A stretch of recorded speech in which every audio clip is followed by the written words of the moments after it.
रुतोदिरू की शहजाद कॉलोनी पाड़ के रिहायशी इमदाद मीराली अपनी अहलिया लालजादी और मासूम बच्चों के हमरा रुतोदिरू प्रेस क्लब पहुंचे और इंसाफ के लिए एहतजाज किया। इमदाद मीराली ने मीडिया के सामने बताया कि 2 साल कबल जिलबा और वीसर बरादरी के तसादुम के दौरान फायरिंग में उनके वालिद मुमताज़ अली और वालिदा का ज़ुबानो शदीद ज़ख्मी हो गए थे। वालिदा इलाज के चंद दिन बाद फौत हो गई, जबकि वालिद को ज़ख्मी होने के बाद कैंसर हो गया और इलाज के लिए कर्जे लिए गए, लेकिन वो भी इंतकाल कर गए।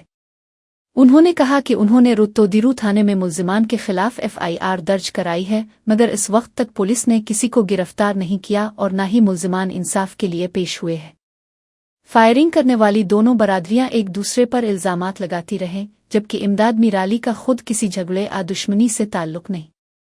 इमदाद मीराली ने DIG और SSP लाड़काना समेत दीगर मुतल्लिका हुक्काम से अपील की कि मामले का नोटिस लिया जाए और इंसाफ फराहम किया जाए।